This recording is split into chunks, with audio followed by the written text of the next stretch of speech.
अभी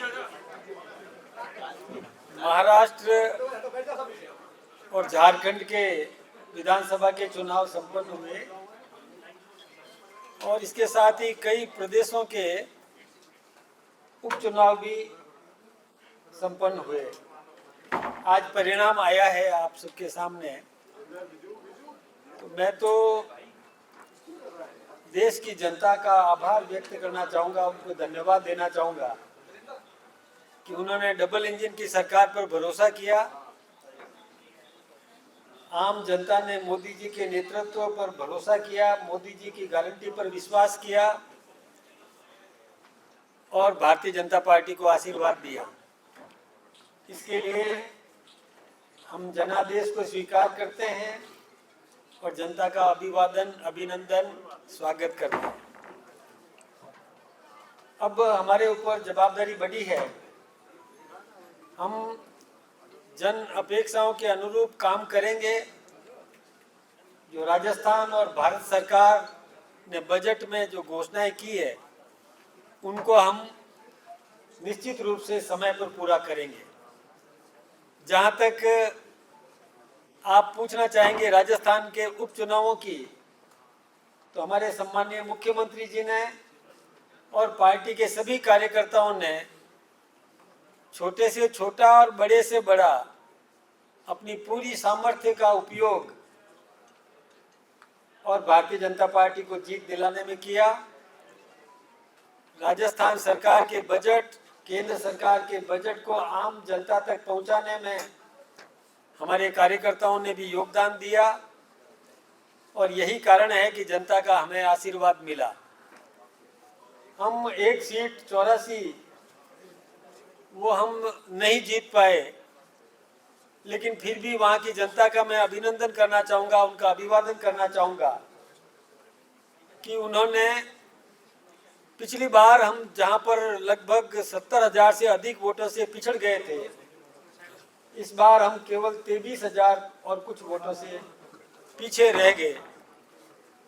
लेकिन एक बात और है कि कांग्रेस पूरी तरह पिछड़ गई।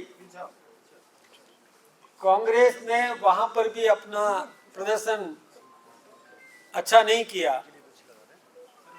खैर वो अपनी देखे, हम अपनी देख रहे हैं।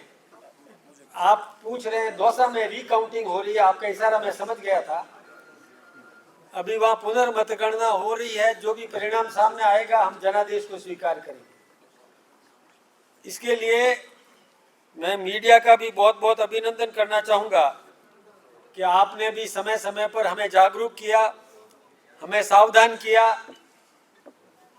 और वैसे तो मीडिया का ये दायित्व भी बनता है कि सबकी खबर ले और सबको खबर दे। तो इस तर्ज पर आपने भी अपना दायित्व निभाया। मैं आपका भी बहुत बहुत अभिनंदन करना चाहूँगा, आपका भी धन्यवाद ज्ञापित करना चाहूँगा। हमेशा हमारा मार्गदर्शन इसी प्रकार से करते रहें और हम जन सेवा करते रहें, ये आप सबका हम आशीर्वाद चाहेंगे।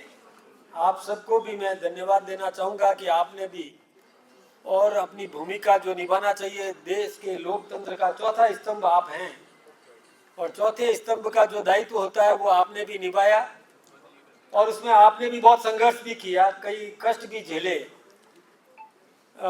वैसे हम चाहेंगे कि शांतिपूर्ण तरीके से सब अपने कार्यक्रम संपन्न हो और देश के विकास, राजस्थान के विकास में हम सब अपनी अपनी भागीदारी निभाएं।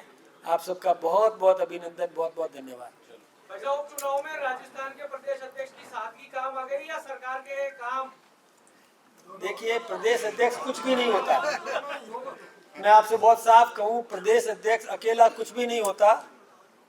हमारे माननीय मुख्यमंत्री जी, ये सत्य बात है कि वो एक कार्यकर्ता से उठ करके आए, एक सामान्य कार्यकर्ता से प्रदेश के महामंत्री रहे और प्रत्येक क्षेत्र से वो वाकिफ रहे। किस क्षेत्र की क्या आवश्यकता है ये उनको जानकारी है। इसलिए मैं ये सारा श्रेय हमारे माननीय मुख्यमंत्री जी और हमारे सभी कार्यकर्ताओं को देना चाहूँगा कि उन्होंने अपनी भूमिका, जो पार्टी उम्मीद करती थी, उस उम्मीद के अनुरूप उन्होंने भी अपनी भूमिका निभाई। हमारे महिला विंग हो, युवा विंग हो, SC/ST मोर्चा हो या पार्टी का मूल जो संगठन है, सबने अपनी अपनी भूमिका निभाई। मैं सबका बहुत बहुत धन्यवाद देना चाहूँगा। सर 21 साल बाद है वो माइक्रो मैनेजमेंट क्या कहते हैं, क्योंकि 2003 के अंदर सुमित्रा सिंह है वो कमल खिला पाई। आप सही कह रहे हैं कि लगभग 2 दशक से अधिक समय निकल गया, हम वो सीट एक बार जीते। लेकिन देखिए, ये परिवार की जो बात होती है ना, केवल और केवल सीमित कर देना वहीं तक, और दूसरा उन्होंने कोई विकास नहीं किया वहाँ पर समाज को तोड़ने का काम किया था। इसलिए वो आप वहाँ अपने झुंझुनू की सीट के बारे में पूछ रहे हैं, तो उन्होंने कोई जनहित का काम नहीं किया, और वहाँ हमने काम किया तो जनता ने हमें आशीर्वाद दिया। एक सवाल था, इस पूरे चुनाव के रिजल्ट को हम देखें तो चाहे पार्टी आपकी बीजेपी हो, चाहे कांग्रेस हो, चाहे अन्य पार्टी हो, दिग्गजों को धराशायी कर दिया।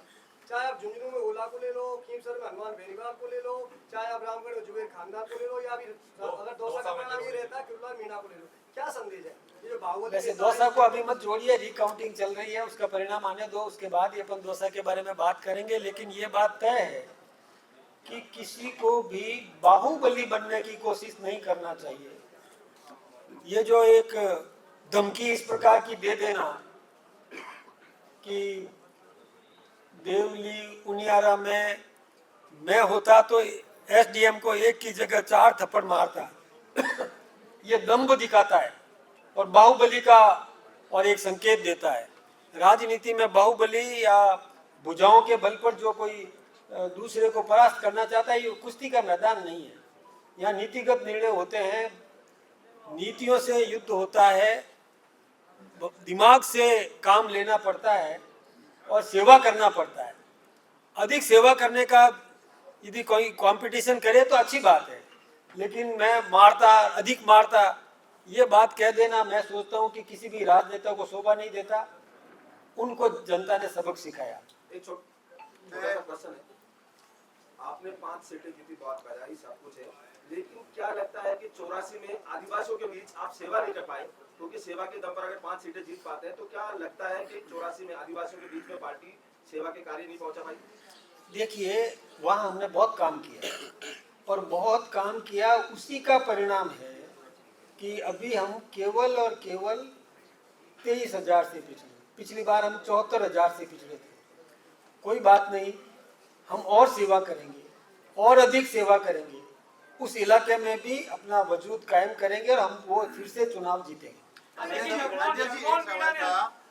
इस चुनाव में परिवारवाद को मुंह की खानी पड़ी।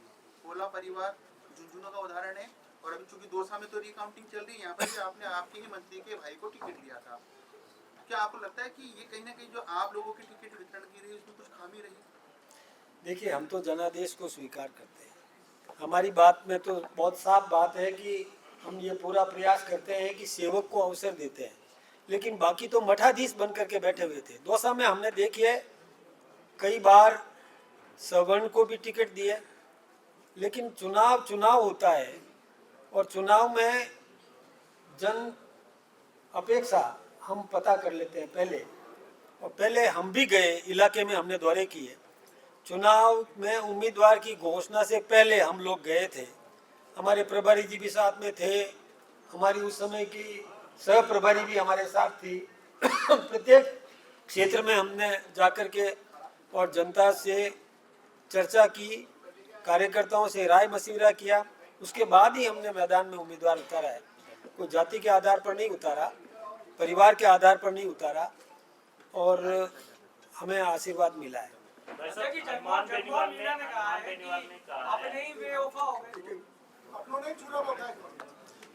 अब ये उनका किसके प्रति था, अब उनको किससे उम्मीद थी, ये तो वही बता पाएंगे, मुझे नहीं मालूम इस विषय पर, और मैं कोई ऐसी बात कर भी नहीं सकता। मैं तो कह रहा हूँ हमारा संगठन पूरा सक्रिय था। हनुमान बेनीवाल ने ये कहा है तो अब मैं धन्यवाद दूं। क्या आप क्या पूछना चाहते हैं? एक रहेंगे तो सेफ रहेंगे, ये नारा पूरे देश में गूंजा। जो उत्तर प्रदेश से नारा शुरू हुआ, महाराष्ट्र में गूंजा, आपके राजस्थान में गूंजा, क्या इसका असर पड़ा? क्योंकि विपक्ष ने इसको परिणाम आपके सामने है। पूरे देश का परिणाम आपके सामने है। हाँ, एक मिनट ये बड़े विक्ट्री अच्छा विक्ट्री से अपन सब करो भाई। भारत माता की वंदे मातरम बीजेपी जिंदाबाद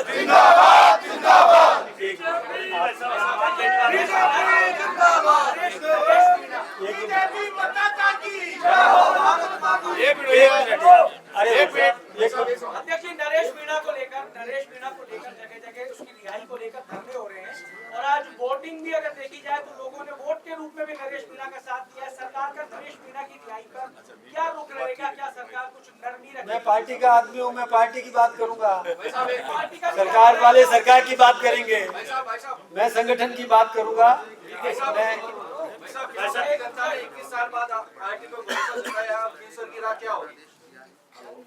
300 की राह विकास की होगी।